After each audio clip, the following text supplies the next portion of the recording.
Well, thank you so much for having me here. My name's Cheryl. I work at Mass Audubon, and my location is Broadmeadow Brook in Worcester. But Wachusett Meadows is the one that contracted me to come today because we kind of share our teachers. And it was a pleasure to see Beth, who I work with at Broadmeadow Brook. She teaches a lot of the programs there, so nice to see you, Beth. I love your arrangements that you were making when I came in.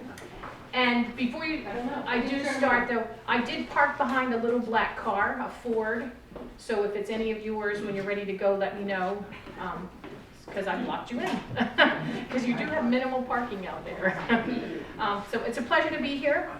It was really nice driving here, I have to say. I live in Whitensville and I came the back road. I didn't jump on 290. So I got to go through beautiful Shrewsbury, down 140, and then once you start hitting this area, it's just the farmland, the rolling hills, you guys have a beautiful town to live in. Yes, we do. Yeah, we know. Yeah. We know. So I'm here to talk about birding, which is what I specialize in at Broadmeadow Brook. I do a lot of the introductory courses. We do 5-week programs, which are takes you from your backyard birds, which is what I'm going to focus on today. I'm going to talk about what they're doing here winter time as we go through the species.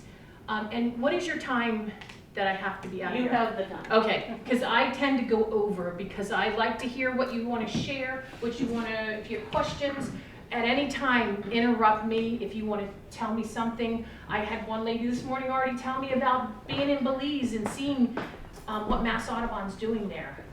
So we love to hear those stories. So by all means, I do not mind being interrupted. So let's start with the history of Mass Audubon. Harriet Hemingway and Minna Hall were two cousins. Back in the mid-1800s, wearing a hat with feathers was a trend. You were something if you had a beautiful, elaborate hat with lots of feathers and dead birds and such on it. Well, these two women were reading about it in the paper one day. They were having tea together. They were Boston socialites, and they were reading about the fact that these birds were being slaughtered only for a feather, for their body. They weren't being used to feed anyone, and the bad part about it is it was being done during breeding season. And the male birds grow nuptial feathers, which are to attract a female. In the bird world, the men have to do all of the courting, the feeding, the attracting of the female, and she sits back and decides, oh, has he got a bright color? Did he bring me good food? Did he make a nice nesting site? Can he do some funky display that would get me all excited? So that's what happens. So unfortunately, we do have a gentleman filming back here. He's the minority here. So in the bird world, you would have to do all of that, and then she sits back and decides. Well, this was appalling to them. Why are we doing this just for fashion? So the two of them got together, talked to their husbands. Of course, back in the 1800s, we didn't have a word to say. We had our place, we couldn't vote. So luckily they had husbands who understood this and got behind the whole feel of we need to stop this. There was a lot of resistance to this because back in the time, the millinery trade of feathers, the feathers were worth more in weight than gold was at the time. Wow. Because it was such a hot commodity. So of course there was lots of resistance to this. But the women in Boston stopped wearing the hats, and you know how a trend works. Oh, they're not? Well, I'm not. So sooner or later, more stopped wearing them, laws were enacted, and Mass Audubon was formed in 1896. We were the first Audubon Society. From that, National started, and I answer the phones at Broadmeadow Brook, so I get lots of calls. Oh, I'm a national member. Can you recognize that? Unfortunately, we don't, which I think we should, but we don't only because Mass Audubon doesn't, they stay a state-managed Audubon Society. We're not part of the bigger picture of national. And that means if you become a member of Mass Audubon, your money stays right here in Massachusetts, supporting all of the nature here in Massachusetts. And that's what our motto is. We protect the nature of Massachusetts, which is the land, the plants, the animals, and the people that enjoy it too. So there's a plug-in for our membership. If anybody is not a member, you should think about it. You can visit all 60 of our sanctuaries for free. Your closest one is Wachusett Meadows. And we have them all across the state. We teach programs like this I'm doing right now. We have hiking trips, we have birding trips. COVID kind of put a little kibosh on a lot of our stuff, but we're getting back into it again. So think about membership, and just to give you a little incentive, we have 2 membership specials twice a year, so be on the lookout for that. That's a half price special. Right now, if you're an individual, it's $50. If you're a family, it's $70. And then 2 times a year, we offer half price so that we just want more people to join. So here's a picture of what one of those hats would look like. And that's a great egret, and there's those nuptial feathers I talked about. And you can see how lovely that hat looks from those feathers. But, there's a book written, she's wearing a dead bird on her head, which is a really cute children's book, and it's all about the history of Mass Audubon. And if you've not read it, if you have any grandchildren, I highly recommend you reading it because it is really cute. So would you say that's like 5 birds to get that hat? I would say yes. Yeah, because you think about the amount that were on that hat, he probably has 6 or 7 feathers on him. And of course, during the time they're shooting them, they're probably damaging feathers too. And the other thing they saw was these birds were being killed during breeding season, so the babies were left abandoned in their nest, which is even more appalling. So this was just something cute I wanted to put up. There is an ornithologist, Frank Chapman, and he took a walk in New York City one time, and he counted all the hats, and he identified the birds that were on the hats. So this gives you an idea of all the birds that were on these hats. So Cedar Wax Wings, 23 bobolinks, which right now bobolinks are in decline. So bobolinks, and then the common tern, northern bobwhite, another bird that's in decline. I don't know if any of you remember back in the time when you'd wake up, bobwhite, bobwhite, bobwhite, that annoying little bird that kept singing and singing. Well, we're not hearing those anymore. So just a little thing about how to identify the birds. So when you're looking out your back window and you have a bird on the feeder, like, what is that? Let me get my book. Oh, he's gone. So what you want to do is you want to look at his size and his shape. Study him for a while. What habitat is he in? Is he in your backyard? Is he at the ocean where you're visiting somewhere? What's the color pattern that's on him? Because when you're looking at sparrows, in the bird world, we call them LBJ, little brown job, because it's just a little brown bird. Hell, we think it's a sparrow, but what kind? And there's like 20 plus sparrows out there. One can have a dot on his chest, one can have a line on his eye, one can have streaks down his breast. So that's something you want to look at. And behavior, what's he doing? Some birds have unique behaviors with, they bob their tail, which would help you figure out what it is. Here's just some examples of size and shape. Evening grosbeak versus an American goldfinch. So if you quickly look and say, oh, it's a yellow bird, I see some black on him. Well, now you want to look a little bit more, well, he's kind of plump, or he's smaller, because a goldfinch is smaller than an evening grosbeak. And let me tell you, there's going to be hard-pressed to find an evening grosbeak. More than likely, you're seeing a beautiful American goldfinch. But I don't know if anybody, have you ever seen an evening grosbeak? Yeah, Red-breasted, yeah. Oh, yeah. I've been birding now. I didn't tell you, I've been at Mass Audubon for 22 years. Been bird watcher since a little girl when my mom had wren houses out our bedroom windows. But I've never seen an evening grosbeak because they're not as common. They're more of a western species, so if you were out in western Mass near the Quab and around there, they actually breed there. So one of the gentlemen that used to work with us, oh yeah, I got them nesting in my backyard. I haven't been out there yet. I will get to it though, because I do keep my bird nerd list, like they say. I keep a list of what I see in my life. I have friends, they keep a day list. What did they see today? They keep a week list, a month list, a year list, a trip list, a backyard list. I just keep what I see. You said it's okay to shout out, but what is the name of that, the thing they do when you go birding and you have to find X amount in a year? It's like a huge competition, like yes, that's together. I'm sorry, someone else said? Christmas count? Oh, well, the Christmas count is when you do a one-day count, but a year, it's the big year, I think it's called. Yeah, the big year. About it. It was with Jack Black. Never thought he'd be a bird nerd myself. But it's a good movie if you've ever, my husband, this is my second husband, so he's getting acclimated to my birding strangeness. But we watched that movie, and he laughed, and he said he would never have watched it before. This is serious business. It is serious It's business. like you quit your job. It's for a called year The to Big do Year, or A Big Year, The Big Year, A Big Year, I this. think. These people see like 500 birds. They give a up year a to go whole all year over the world. to travel all around the world to see how many birds they can see in one full year. So Jack Black and the comedian, white Was it Steve hair. Carell, maybe? No, I don't remember. but yeah, he's a comedian, and they both are Steve Martin. Yes. Yes. So they have this competition. I mean, and it gets dirty too. And mentioning Birdathon, we have Birdathon in May. I have a lot of good friends who go bird watching, but when Birdathon happens, they're not your friend. No. You'll see them. What did you see today? I'm not telling you. So yeah, because it's a competition.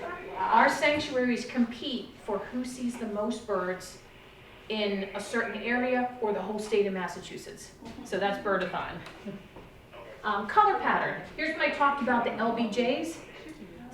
These are two, one's a chipping sparrow, one's a tree sparrow. You can see the differences, like they both have a rusty head, but he's got a rusty line through his eye, and the other one has a black line through his eye. The tree sparrow has this beautiful little dot on a clean breast, where the chipping sparrow does not. So these are the little nuances you have to look at when you really want to start identifying who Does they that are. American tree sparrow have like a little cockade on the top? Yes, that's called an erectile crest, and they can lift it and they can lower it. So depending if they're agitated, if they want to flirt, that's how they can get. Cardinals have that too. Some things don't change. Some things don't change. Oh, come on, ladies. So now we're going to do behavior. Eastern Phoebe and dark-eyed Junko. They look kind of similar, but if you look at their body shape, one sits erect, the other one's a little more squat. The Phoebe pumps his tail. So when he's sitting in a tree, you'll see him doing this. And Junkos don't do that. Junkos are ground feeders. You find them in big flocks on the ground. You don't find Phoebes in big flocks either. So what they're doing and their behavior is important. Just some field guides. If you really want to start to study your birds and find out what you're looking at, you have a variety of field guides, and it depends upon your preference. So starting up at the top, you got your state, just the state of Massachusetts. So that's a really good one. It's called the, can I read it? This is a field guide to the birds of Massachusetts, and it's by Wayne Peterson, who actually works for Mass Audubon. Well-known birder. Next to that is just the birds of Massachusetts also. An author named Stan Takela has done them for a variety of states. So say you summer in Florida, which winter in Florida, said it the wrong way. If you winter in Florida, you can get one just specifically for Florida. By getting a state-specific field guide, that helps if you're just in Massachusetts. You just want to see what's in your backyard. I do a lot of senior programs where they're in an assisted living or a nursing home, they're only looking at their feeders out the window. I'd recommend a bird of Massachusetts, especially the little blue one. It has color, we call them thumbnails. So at the top of the book, you're flipping through it, you see brown, you see red, you see yellow. Go to the brown section. That's going to be your brown birds. Go to the black section. That's going to be it just helps pinpoint, makes it easier to decide what you're seeing. Next one is the regional area. So we're talking about the East Coast. Then they've got the West Coast. So I use the middle one here, the Roger Torrey Peterson one, only because someone gave me that book when I was younger. That's what I started with. That's what I know. Because if you look at my book, it's got a beautiful bend in the middle of it for me doing this, like flipping through it. That's where I've written all my notes and what I've seen. I'm not much of a traveler. I pretty much stay here and up and down the East Coast. So I don't need something for Western Mass. And it's confusing if you have a book of all of North America and you're just here, because you would be amazed how many birds that are in there, how many sparrows, juncos, chickadees that there are. So it just helps you understand a little bit more. Then at the bottom, that's all of North America. There's another Peterson guide, the first one right there. And Peterson, Roger Torrey Peterson, was one of the first gentlemen who created a field guide book to help beginners, because he puts arrows to say, between these two birds, look at that tail, look at that chest, look at that head. So they're little helpful notes to help you, okay, that's what I'm looking at. So then Kaufman's a really good one. National Geographic, a lot of the people I work with who have the pleasure of traveling all around like National Geographic. You can have pictures or you can have drawings in the book. Once again, it's a personal preference of what you like.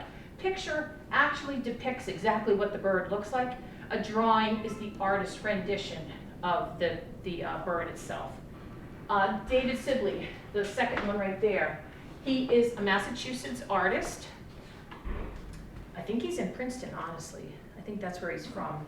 But he draws his pictures in the field, which kind of makes it a little more special because this is a personal drawing that he's done, a painting.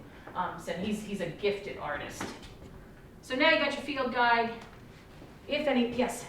Before you go out, I was going to ask when you're talking about colors. In my book, they have like the light phase on birds, and it's confusing, especially when we're looking at hawks.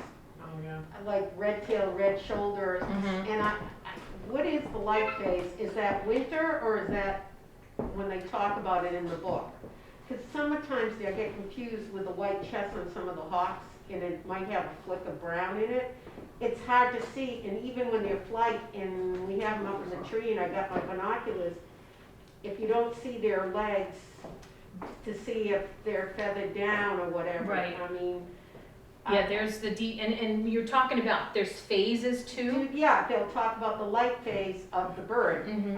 Then this is what a male or a female looks like. That's cool. Right. The light phase, because a lot of birds have a light phase, but they have a light chest. and Yeah, they then- have pigment changes, and they can, when they're developed, like maturing, the immature has a different look than the adult. Yeah, So every year a bird molts its feathers. So as it matures, it can come in darker. And they can come in different color phases too, because there's western birds that have a different phase than our eastern birds. So it's gets tough when you start really looking at them. And then if you even look at the gulls that are out there, gulls go through a period from immature to adolescent to teenage to adult, yeah. and they change constantly. Yeah, because I mean, it'll say, this is what an immature, okay, that's good. But when they say light phase, the light phase of this species is like this one down here.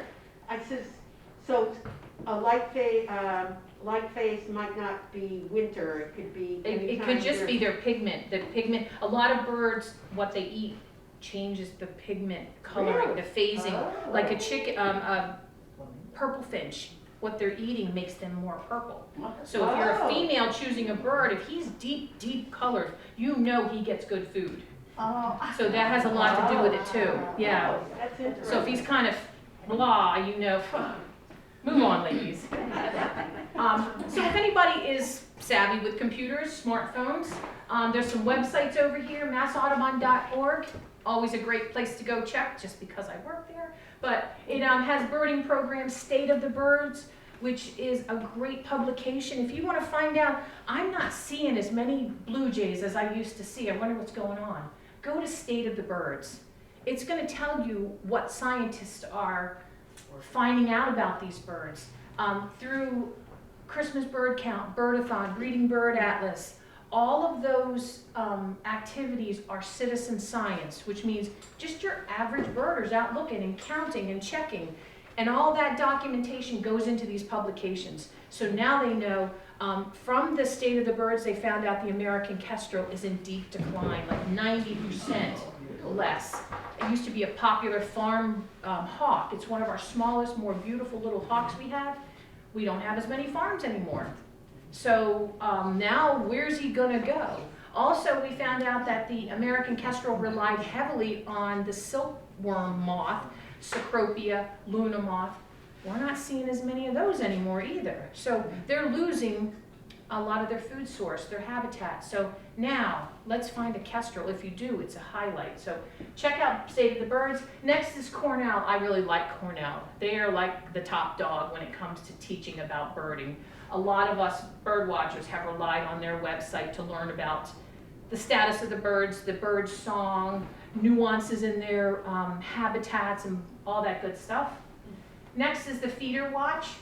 Cornell puts out, they want to just see who's coming to your bird feeder. What are the trends of the populations? Then there's eBird. I use eBird to see what's unique in the area. You get emails like every other day saying, oh, someone saw a sandhill crane over here. So when you do that, people flock to the area. Just like, have you heard about the Stellar Eagle? Yeah. It's all been in the news. Yeah, It was yeah. here in Nashua, on the Nashua River, I think it was. Now it's been hanging out up in Maine. And I watched a video, there's a YouTube video about the Stellar Sea Eagle. And it talks all about, he's majestic, he's so beautiful. And he's successfully feeding in Maine. And he's a fish eater. Ladies, Perfect like place. an 8-foot wing. Oh, it's gorgeous, like huge, black, white shoulders, and he's actually competing with the eagles up there. They said that, if you guys don't know, the eagles are kind of a stealer. What's the word? I just learned a neat word, kleptoparasitism. It's, I'm surprised I remembered it. I remember klepto. But what it means is you steal from under someone else to survive, and that's what an eagle will do. And now they're finding this sea eagle is stealing from the eagle, so now he's got some competition. How's that feel? You know, you've stolen from these other ducks, now we're going to steal from you. What's going to happen to him? Nobody knows. He doesn't have a natural breeding bird here. Will he interbreed with the eagle? Who knows? He's originally from Japan and Eastern Russia. It's amazing. So he's come a long way, and he's still hanging around, and everyone is fascinated by him. Spy for food. Hmm? He's a spy for food. I know. So eBird, birds and climate change. It's really a drone. I was just gonna Climate say. change is a big factor happening right now. I mean, if you've been longtime birders, my Carolina wren used to migrate. It doesn't anymore. My red-bellied woodpecker, I say mine, it's not really mine, but the red-bellied woodpecker, he doesn't migrate either anymore. The bluebirds, the robins, the majority are staying here. Yeah. Migration's hard. It's, we humans are the most intelligent, but we are the most destructive, unfortunately. We alter the habitats to our likings. I think everyone here probably has a cell phone. That wasn't the case 20 years ago. We didn't have 300-foot cell phone towers in migratory routes, but now we do. Sky-rise buildings that leave their lights on all night long. That's another hazard for migration. There's an organization called FLAP. It's an acronym for Fatal Light Awareness Program. It was started in Toronto, Canada. And they found, during a migration night, they found, I can't remember the volume of birds that were on the ground dead because they crashed into these buildings. Oh. So what they're trying to do now is, peak migration is only like a week. Migration happens April to probably beginning of June. It's when the bulk of the birds come through. If we can shut our lights off during peak migration, Boston has been doing that. They call it lights out. So a couple nights, ask the buildings to shut your lights off, because what happens is these birds have night vision. If anybody's ever experienced night vision before, your eyes acclimate to the dark, put a flashlight on, boom, you can't see anymore because your eyes have to readjust, your cones and your rods. Birds have more, I think it's rods, because rods are for darkness, cones are for color. I hope I said it the right way. Don't ever repeat that though, because it's I'm just trying to remember which one it Sounds was. like we're taping this. Okay, I know, it's not like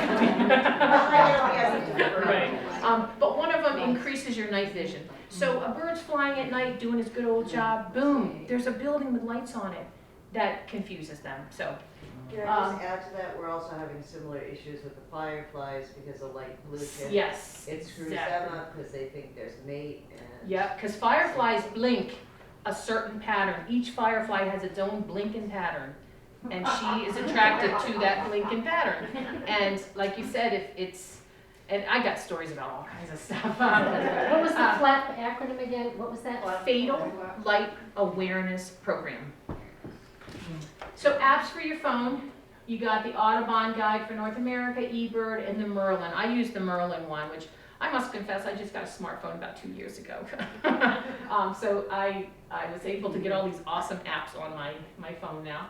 And then Facebook users, if anybody's on Facebook. I get Central Mass birders, birding Eastern Mass, and the Mass Rare Bird Alert. People will put their pictures out of what they're seeing, which is really nice too. There are some awesome photographers out there. Binoculars, we'll just go quick on binoculars. Two kinds of binoculars. You got roof prism, poro prism.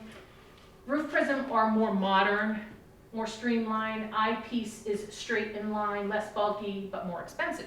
The poro prism, which is the older version that most people are familiar with, they're a little more bulky because I have small hands, so holding that's hard. The roof prism, I can really grip onto it. Lenses are positioned farther apart, and average cost is $30,000 to $3,000 depending on what you really need. So what are those numbers on there? If you were interested in a pair of binoculars, the first number 8 is the magnification power. It's how much closer, 8 times closer you're going to see that, or 8 times bigger. The other number is the objective lens, and the objective lens is the one at the end. So it's 42 millimeters. The larger the objective lens, the more light that comes in, the harder it is to use. The magnification power, the higher the magnification power, once again, a little harder to use. You can get 10 by 50s, but you have to stay super still because you're going to see a lot of shaking going on. That's used a lot like on boats where you can hold on to something, keep your elbows straight, and then you get a longer distance. So 8 by 42, 7 by 35 are the key numbers I would tell you to look for if you're in the market of getting binoculars. And another thing with binoculars, when you try to focus them, most of them have one eye cup that turns. Then you've got the center focus. So what you do is the eye cup that turns, you open that, close this one, focus that eye cup. Once that eye's in focus, you open both of your eyes, then you do the center wheel. Once you've done that one eye cup, you shouldn't have to change it again unless someone else with different, like I cannot use my glasses with binoculars. I get black spots. Even though the cups fold down, you can get them closer, I still can't. It's so funny, I'll throw them up like this, and then I get them caught in my hair, and it's a big ordeal. I need someone to invent these ones that flip down so that I can just flip my glasses and flip them back up again. You're out birding with somebody. Hey, I see a bird in a tree. Where? Oh, it's right up in the tree. Can't you see it? We use a clock method. If it's 12 o'clock, it's right up at the top. If it's 3 o'clock, it's about at 3 o'clock. So you use it just to help someone find that bird. All right, let's get into our backyard birds. So we got our chickadee and our tufted, someone helped me jazz this up and they put the words coming after. I don't like that. But the black-capped chickadees are state bird of Massachusetts, and our little tufted titmouse. They kind of flock together a lot. They come to your feeder quite often. You should be hearing soon, Peter, Peter, Peter, peer, peer, peer. That's the tufted titmouse. That's his springtime song. Birds have songs, birds have calls. Calls are something they're born with. Males and females both do calls. That's for alarming, that's for keeping mates together, that's for telling the babies to get down low, there's a cat in the neighborhood. Just a warning call. If you hear the J, J out there, usually means there's something dangerous around. Once again, them pesky cats. Chickadee, hey sweetie. Let me see if my lips are dry. You'll start hearing that. I think it sounds like hey sweetie because he's... Now we've got it in our head. Never forget. This is our 2 nuthatches. Most common when you get to your backyard is the white-breasted nuthatch. And the birds I'm showing you now are winter birds. They stay here all year long. Look a little fatter in winter because they puff up their downy feathers. I don't know if you heard this morning, they're just singing like crazy. When the time that starts changing, they start singing early. Next to him is the red-breasted nuthatch. He likes more of pine forests. You'll see them at the Cape is well known for having them in Western Mass because they have more pine trees. But the red-breasted nuthatch, I've positioned them. I put this picture up because of the position they're in. They're going down the tree head first. One of the only birds that can do that.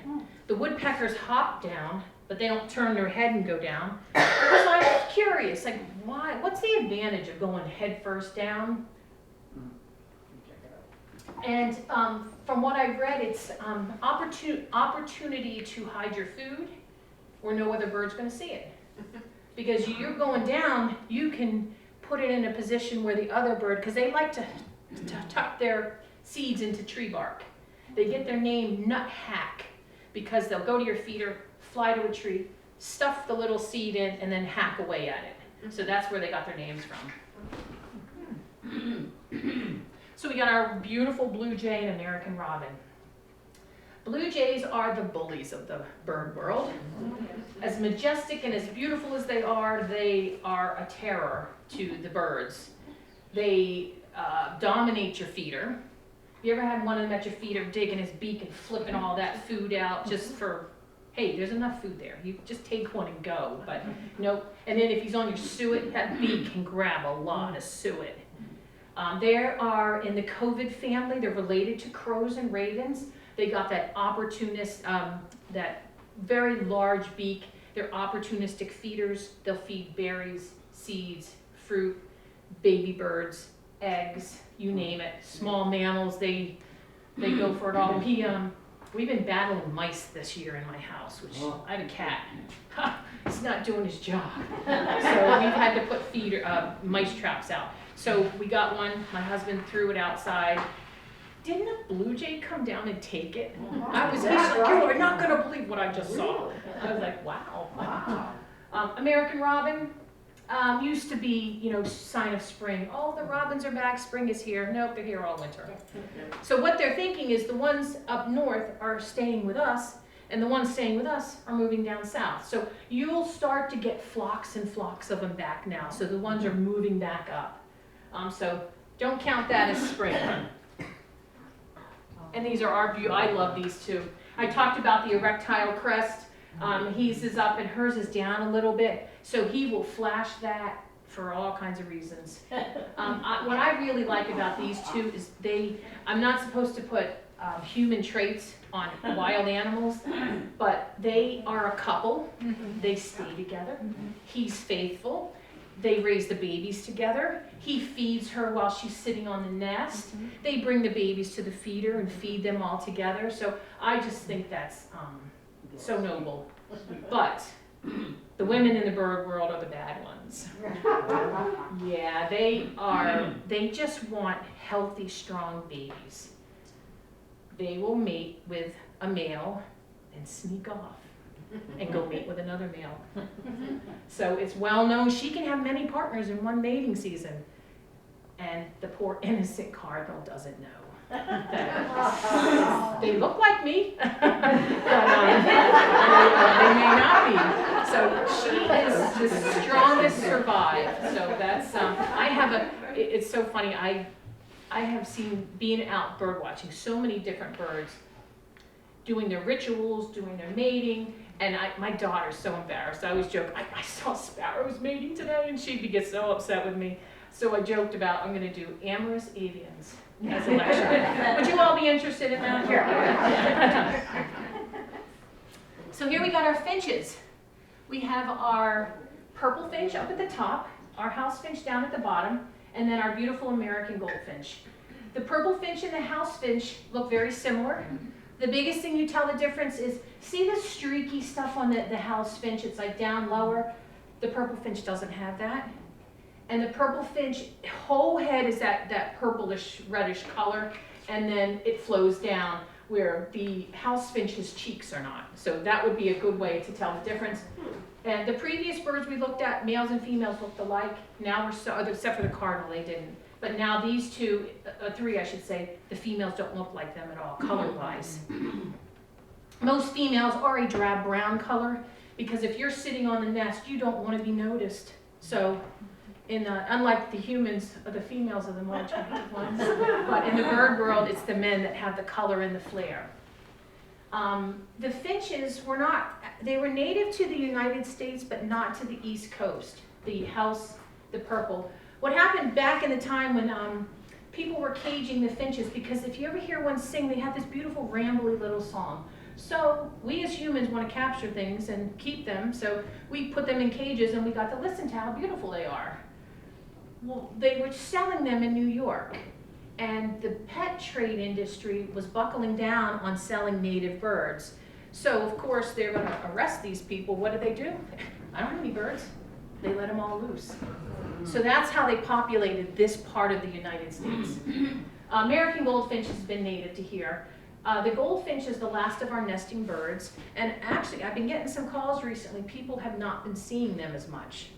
They're here in the wintertime, but for some reason, and I started looking myself, and no, I'm not really seeing them, so I'm not sure what's happening to the goldfinch. They change to a drab color in the winter, and then they molt to this beautiful yellow color. And once again, food source makes him a deeper yellow. They love thistle. They're the last of our nesting birds also. They nest in August, and they time it when the globe thistle is blooming, because they like the seed, they like the fluffy stuff that comes out of it, they use it to line their nest. So they're the last of our nesting birds. So here's some of those, oh, I went too far, go back. Some of our sparrows, give you the idea of how to identify them. Look at all the different patterns. Fox sparrow. Fox sparrow is a sparrow that just moves through during migration and moves out during migration. They're not here all summer long or all winter long. So we're seeing those occasionally now. March was one of the key times I always look. And the only way I found out about that was we had this gentleman that used to visit, and he, in the wintertime, and we have a big window that looks at our feeders, and he always would say, can I go look out the window? It was cold out, so he'd go sit at the window, and one day he yelled, the fox sparrow's here. I'm like, what? I didn't know there's over 500 birds that come through Massachusetts, whether they stay or they move through, so that's a lot of birds. So he told me about this fox sparrow, beautiful, the largest sparrow we have, beautiful gray on him, and he just shows up 1 or 2 times at your feeder and then moves on. And I credit this man, his name was Dr. Hamburger. Isn't that pretty cool? He was from Boston, and he used to visit his mother in Worcester, and he'd always stop at Broadmeadow Brook. So thanks to Dr. Hamburger, I know about a fox sparrow. Song sparrow at the bottom. He's a migratory bird, so he's not here right now. It's a beautiful song, just rambles on. But what's unique about him is you always know it's a song sparrow. It starts out with chink, chink, chink, and then blah, blah, blah. It goes on like that. We use word mnemonics a lot to help us understand what they're saying. And someone told me that the song sparrow sounds like, Madge, Madge, Madge, please put your tea kettle on. I don't know who came up with that. I just find it amusing. Chipping sparrow down at the bottom. He is another one of those migratory birds coming back soon. Chip, chip, chip, chip, chip, chip. When you hear that, that's a chipping sparrow. I saved the worst for last. The house sparrow. I'm supposed to be nice to all the birds. I'm teaching you about birds. I don't like the house sparrow, I have to tell you. He is one of the 2 birds not protected under the bird migratory law, which the bird migratory law came after Mass Audubon because they found out we need to protect the birds. We can credit that to President Roosevelt for enacting the bird migratory law. The house sparrow, the starling, the 2 birds not protected. You can do whatever you want to these guys, and I won't tell anybody. They overpopulate. A nesting season is called a brood. They have 3 broods in the summer. Typical bird has 1. If that fails, they'll have 2. Some of them successfully have 2, but most of them just have 1. He has 3, starts the earliest. He'll be pairing up right now. It's like the extended family that came to live with you. The aunts, the uncles, the cousins. They all stay together. When you have a bunch of little brown birds flying out of a bush, it's probably going to be these guys. So they have 1 brood, 6 babies. Those babies stay for the next brood. So now you've got 6 babies plus 2 adults to get food for the new babies. 6 more babies are born. Now you've got the first 6 babies. Now you've got the second 6 babies to help raise the third 6 babies. So we're talking 18 new birds from 1 pair of house sparrows. They are opportunistic nesters. They will nest in a house. They will nest under the Walmart sign. They will nest in the gas stations under the eaves. They'll nest everywhere. And we do recommend if you can easily reach the bird nest, shake their eggs. because that stops the egg from developing. The bird thinks they're sitting on their wonderful eggs and, oh, they're not hatching, oh my gosh. But if you take the eggs, they're gonna lay new eggs. You take down their nest, they're gonna build a new nest within a day. So get out and shake them legs, ladies. Shake them legs, ladies. Okay, moving on. The Junko. Junko and the next two birds I'm going to show you have a different migratory pattern. There are residents in wintertime. When it gets cold up in Canada, they move down here, so they like cold weather, but they are happy here. God bless you. So this is our dark-eyed Junko. He's the little guy that you see on the ground. He's a ground feeder, has beautiful little white stripes when he flies off. You see little groups of them. The next two are also winter visitors to us. Let's get their names up. There we go. The tree sparrow and the white-throated sparrow. So you should be seeing them also. White-throated sparrow, its song, My Sweet Canada, Canada, Canada, or Poor Sam, Peabody, Peabody, Peabody. Either one, when you hear, now that you've got that in your head, when you hear them sing, you're going to hear that little tune. And the tree sparrow just has a rambling, but he's got that little dot on his chest. Really clean breast, but a little dot right there. Once again, they're here to visit us for winter. Rose-breasted grosbeak, I just love him. And then that's the evening grosbeak. Both name grosbeak. They have that big seed-cracking beak. The rose-breasted does nest around here.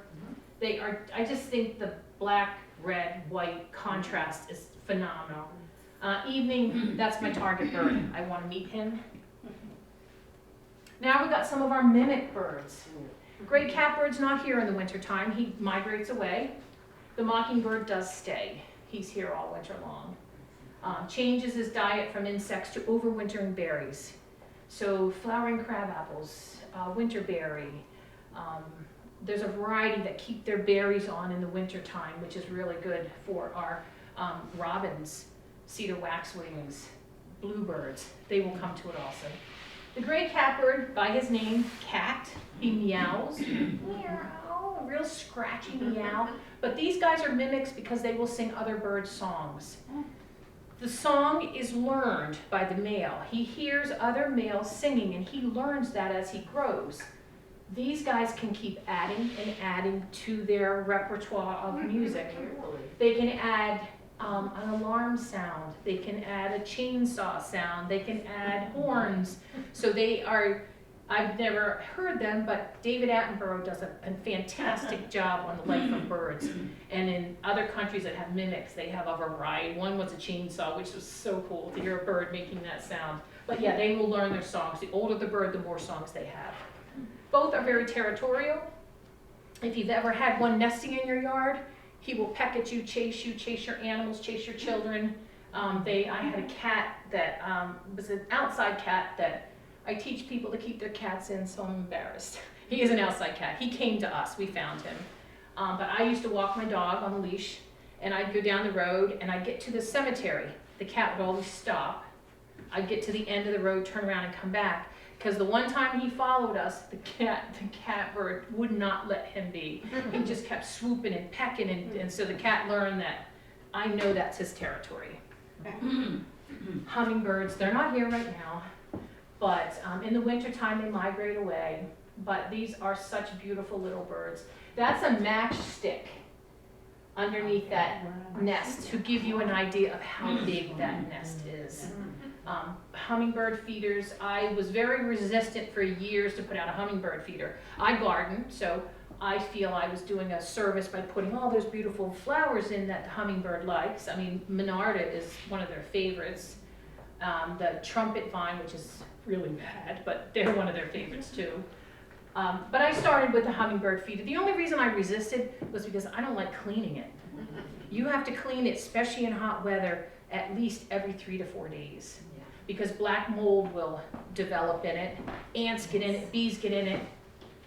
So you really have to keep them clean or you're gonna hurt the poor little hummingbird. Our wrens, such sweet little aggressive, tough little guys. They're I think of them as, yeah, they're like little bulldogs. They're mean bulldogs too, to put it better. They will dominate your yard, your birdhouses. You can put up, let's use an example, you put up 5 birdhouses.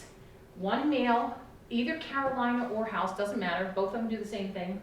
One will come in, dominate it. He'll check them all out. And then the Carolina wren's call is tea kettle, tea kettle, tea kettle. Well, after he's there, he'll start calling for the female. Well, then she comes in, and it's kind of like house hunting.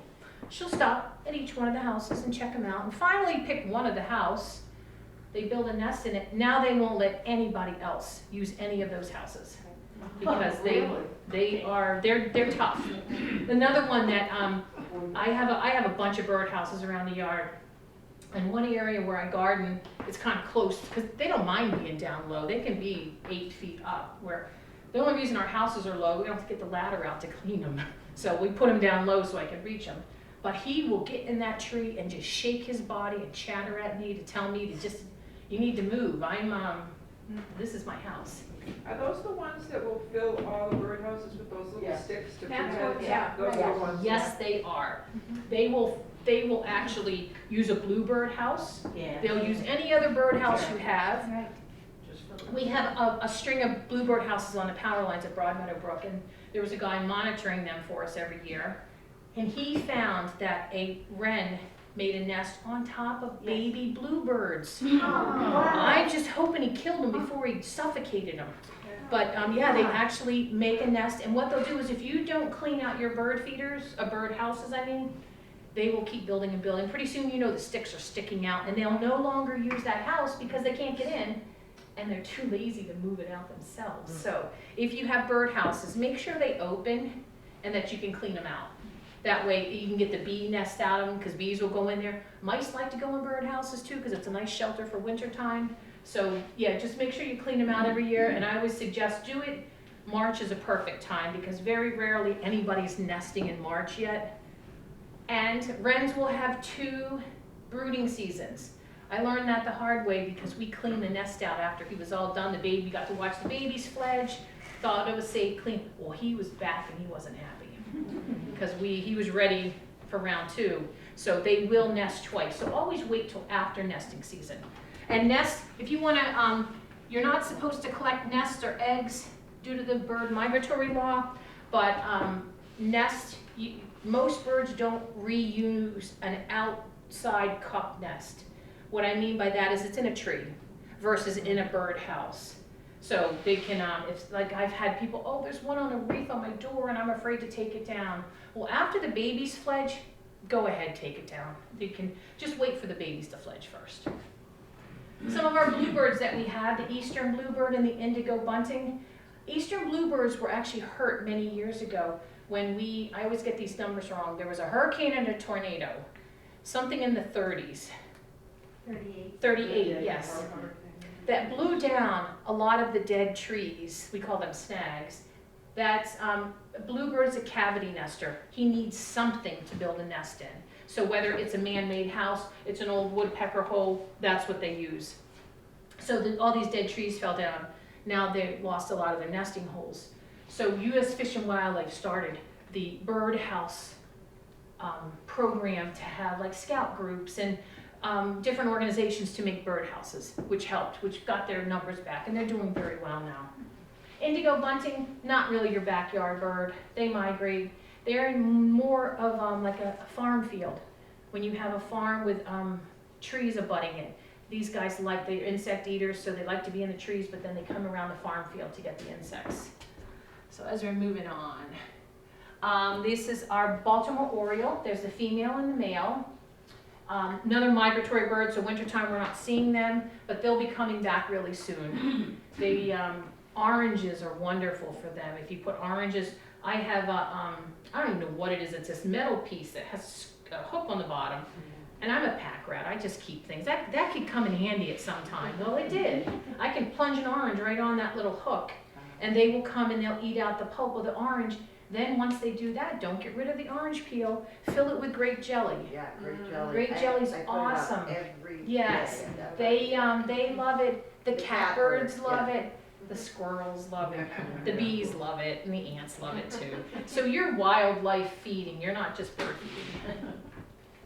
Cedar Wax Wings, I just think, oh, go back. Oh, good, this is one I added, so there's no little word that has to come up. Cedar Wax Wings are nomadic birds. They travel. They, only nesting time do they stay in one place, which is usually along water. They will travel around looking for winter berries. Wonderful, I mentioned flowering crabapple. That is beautiful flowers in the spring and wonderful fruit for the winter for the birds. So he's one of those, and I just think he looks like a bird in a tuxedo. He's just got that refined, sleek look. His name Waxwing comes from the wax tips on his wings, and that's a secretion from the bayberries that they eat. They're one of the few birds that can eat certain berries that aren't digestible by other birds, and that secretion comes out, and they say that if you were to touch it, it does have a waxy feel. Never had the opportunity yet, but I'll take their word for it. All right, so now we're getting to some of the blackbirds. Red-winged blackbird, that's my sign of spring. Has anybody seen any yet? No, there's been some reports in some areas that they're seeing some of them. I have not yet either. Turkey vultures and red-winged blackbirds, I've seen turkey vultures. They've been soaring around, but then I wondered, did they just hang out because of climate change, or did he just come back? Not sure. But this guy does still migrate. They have found he comes back 2 weeks earlier than he had 10 years ago. So that's, once again, climate change at the works again. But they'll be coming back looking for wetlands, and conclerie is his call. He comes back first and calls for the female, and then he's usually a week before her. Then there's the European starling, another one of my least favorite birds. And I thought this picture was fitting, because don't they look tough? They just have that bad blank look to them. They are, once again, take over other birds' houses. They overpopulate, they overeat. They were brought here by a gentleman. He has a big name, and I'm not going to botch it up, but he came to New York in the 1800s. He was a big fan of Shakespeare. So when he moved to the United States, he felt, I'm going to bring the things that Shakespeare wrote about, plants and birds, because I'm not finding them here in the United States. What's he bring? Oh, no. Yeah, he brought 40 pairs of those bad boys over. That's how we got the population here in the United States. He brought them over. They are in all 49 states. Can you guess which one it's not in? Hawaii.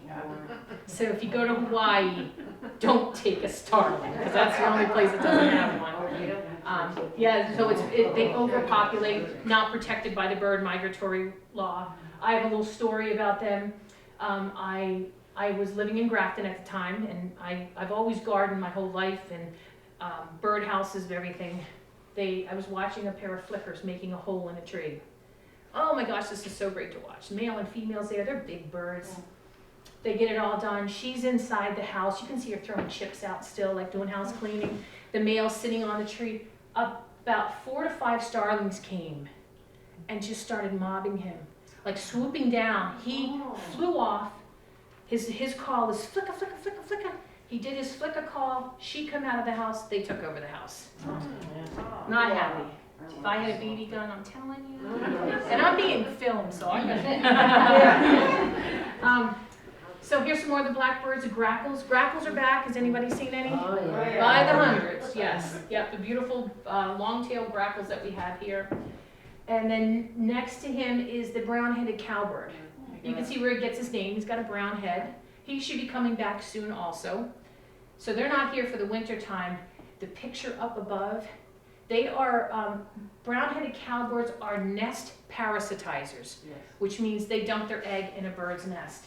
So then up top, we have a little warbler, it's a Cape May warbler, trying to feed a huge baby grackle. The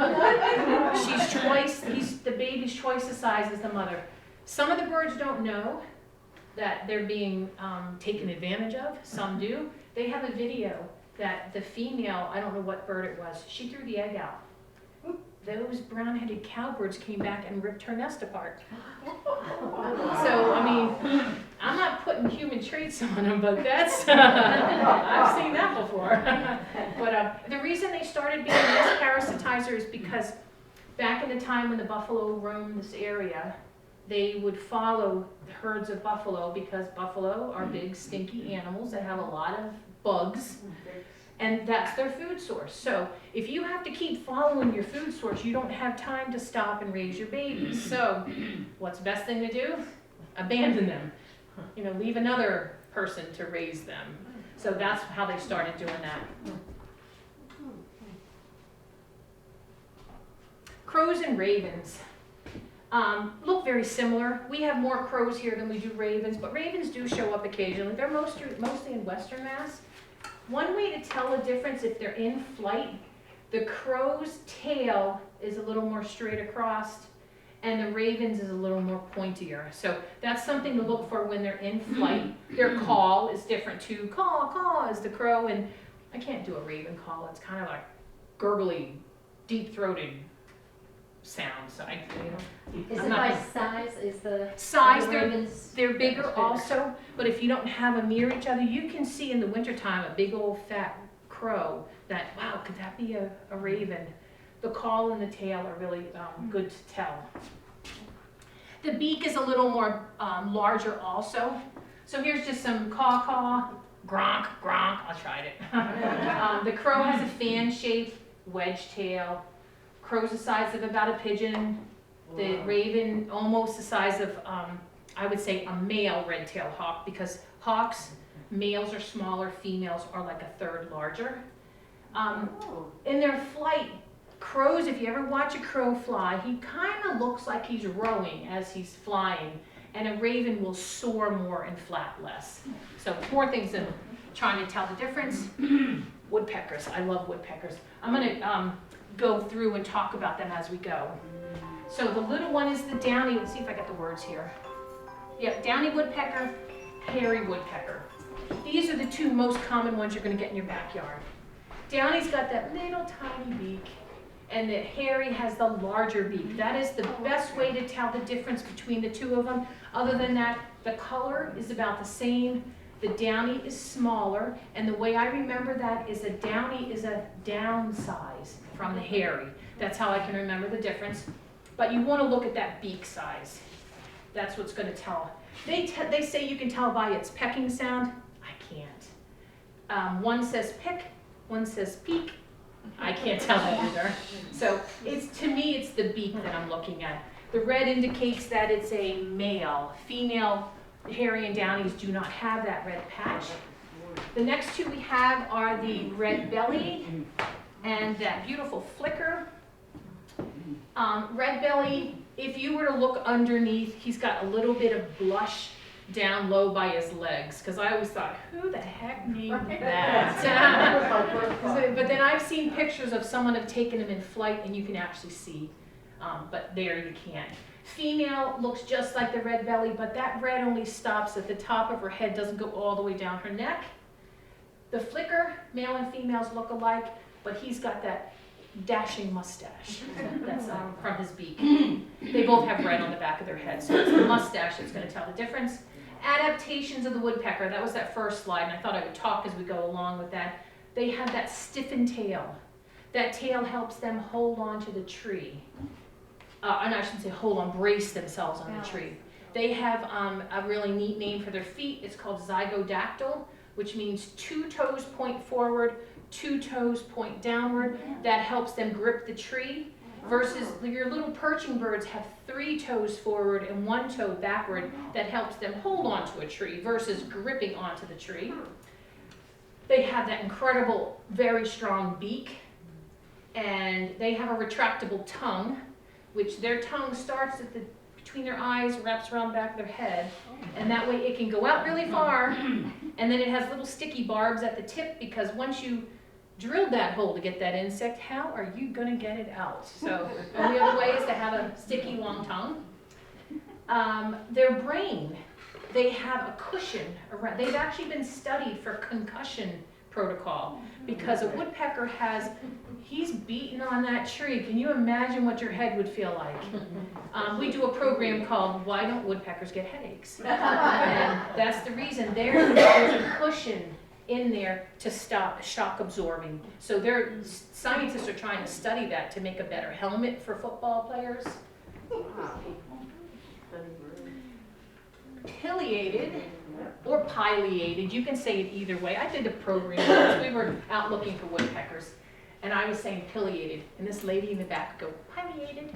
So after a while, I just like, oh, so I looked it up, and you can say it's pronounced either way. You know, pecan, you know, tomato. So pileated or pileated. So this is a male pileated. The reason it's a male, once again, he has a dashing mustache. Females look just like it. I think Woody Woodpecker was probably designed after the pileated woodpecker. Pileated are one of those that stay together, the male, female. They both build the nest together. They both raise the babies. And one positive thing he does is he comes at night, relieves her of her motherly duty, and then he sits on the eggs. So she gets to go prowl at night. But no, he helps her, he feeds her while she's on the nest. They both feed the babies. They're insect eaters, so what they do is they go gather all the insects and they regurgitate it to the babies. I always said, oh, I'd love to come back as a bird so I can fly. No, I'm not regurgitating anything. And when birds are nesting, when the babies are not big enough to stick their tail over the side and poop, the female has to take the fecal sacs away. Some of them actually even consume them. So I decided a bird was not a good thing to come back as. Next one to it is a yellow-bellied sapsucker. Gets his name, he has a yellow belly, and he sucks sap. If you ever see on a tree, the holes going completely straight across, that's a yellow-bellied sapsucker. He comes, like he used a ruler, they're that straight. So he'll drill those holes, and you'll see a tree littered with them. If you ever come visit Wachusett Meadows, one of the trees in the parking lot has those lines of holes all over them. And the other birds love it because after they suck the sap and leave, then you get chickadees that come over. Hummingbirds will do it also because when the sap is running, there's a great food source. They migrate. So the only woodpeckers that we saw, the yellow belly migrates. And we've been seeing some reports of them hanging around too, so once again, climate change as at best. Could you answer a question Sure. about, I've heard conflicting evidence through the years that I have problems in my peaks where, I can't say, it's mostly the downies, I guess, where they're creating holes, and I've heard because it's most of the damage is done in the fall, and I've heard that's a main issue, but I've also heard people say, it's because you got bugs in your house, and it seems to only be in the fall that it's an issue. And I get that call all the time at work. And myself, I've experienced it too, because when I lived in Grafton, I had this big 3-story, beautiful wooden brown house. I'm a big dead tree. That's what the birds think of it as. So it's a combination. It could be an immature woodpecker from that season sowing his so the young have to practice their drilling. You know, that's how a woodpecker attracts a female, because if you got a really loud pecking sound, you're going to get the female. So that it could be one, it could be insects. They're looking to see if there's insects. I used to think that woodpecker must hear it chewing. That's how he knows where to find it under the bark of a tree or in your. No, what they do is, have you ever tried to hang a picture and you knock your knuckle across you're looking for hollow, solid sounds? Well, it doesn't work, just put it out there. I made so many holes in my wall the other day. But I even have a stud finder too, and it still didn't work. That's another subject. But they will peck on a tree, and if they hear a hollow sound, that tells them that an insect is boring, because the live part of a tree is right under the bark. It's called the cambium layer. That's what the insects are eating on. So when you find a hollow tunnel, there's going to be an insect. So that's what they'll do. And he could be pecking to see if he can find something. There honestly could be insect damage. We had a part of our house where the chimney had these eaves that came down. The water hits it, and it kept making damage. Carpenter ants came in. I mean, we pulled one of those cedar siding off. Oh my God, the ants that fell out. We never saw ants really like that. So it could be that. It could be, in the fall, it wouldn't be a nesting hole. It's more of a feeding opportunity. Or, like I said, the immature testing out his drumming ability. What we tell people, if you can reach the area safely, Mylar balloons, the things that they sell in the dollar store, those shiny, on the inside they're shiny, the outside is pretty. You cut those up, and if you hang them in an area that's getting woodpecker damage, the light catches it and would scare them, or the wind blows it, and they get startled quickly. So that's one of the only solutions I can really recommend. Yeah, I thought of hanging tinsel there. They sell these things that are like motion activated little stuffed animals. They're like, Right, motion out. I'm glad you said motion activated, because people like to put a fake hawk. After a while, the bird will be sitting on that hawk, yeah, or the owl, or if it doesn't move, or if you don't change it around, it's not gonna know. Our wonderful turkeys, the turkeys that we have here are introduced turkeys, because the turkeys were extirpated out of Mass through hunting and land clearing. During the height of hunting season, long time ago before we had hunting regulations, everything was fair game. You could take as much as you wanted, when you wanted, but now they've just figured out that we are killing off our populations. So the turkeys that you see now are reintroduced so that we can have populations again. And talk about an aggressive bird, that's a turkey for you. I'll kind of go through quicker because I know I'm over my time. Pigeon, mourning dove. Mourning dove are those ones you hear, cuckoo, cuckoo. They sound like an owl maybe in the daytime. Yeah. I've actually had people say that they don't like the sound of it because it sounds so depressing. Like it's, and mourning, exactly. That's how it got its name, mourning dove. It's a dove that makes a mourning sound. They're ground feeders, that's where you primarily see them. They're here all year long. Our pigeon. The pigeon was an introduced feral bird. They were actually in captivity, so they were farm birds. And of course, passenger pigeons. Pigeons have racing pigeons. You can spend thousands on a racing pigeon. So these ones that are all colorful, it's the one bird that everybody looks different. If you ever notice pigeons, they're all differently colored, where most birds all look the same. These are two uncommon ones. These are our winter finches. Pine siskin and common redpoll. Those two will show up when there's a good year for them. Last year was a really good year, and it's dependent upon seed populations, the cones from pine trees. So when there's a great seed population, you get more of these. I actually haven't had too many recently, but I just threw them out there because that's something you could see in the wintertime. I'm going to end with these two because, let's see if I got names on them. Sharpshin and a Cooper's hawk. These two birds feed on everybody else except for the turkey that we saw. These are, it's a hawk in an accipiter family, which red tails are in what we call the buteo family. These are accipiters. It's the two ones that we have here in Massachusetts. They are bird feeding hawks.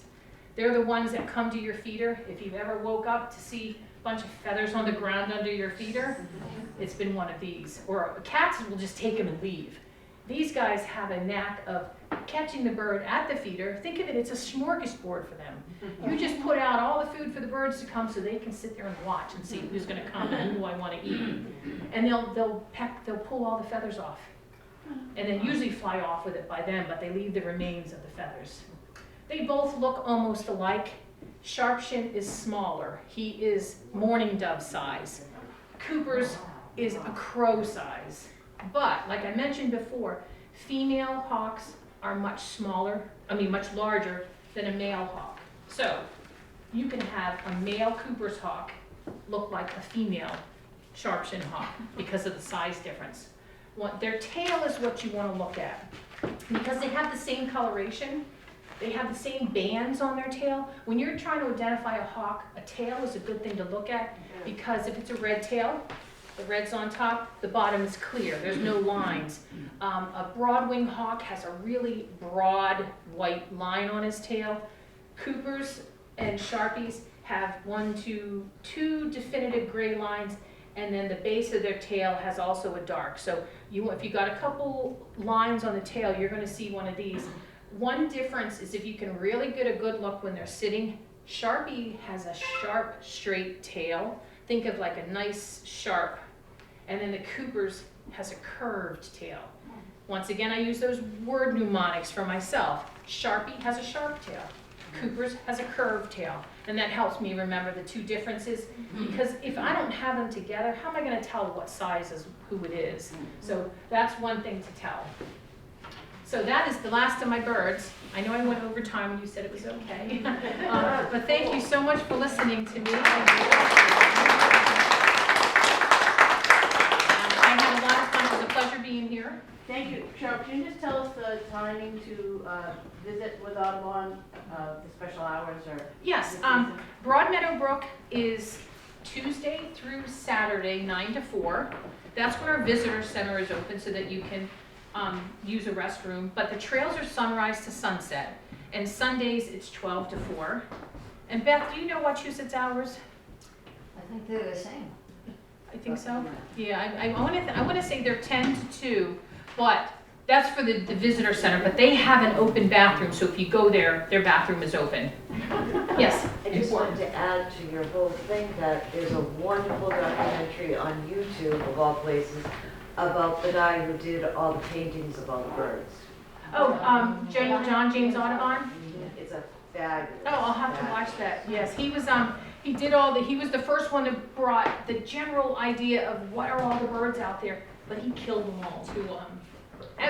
But he tasted every one of them that he killed. So that's all right. That's for another time. So thank you guys so much. Enjoy the rest of it. It is gorgeous outside.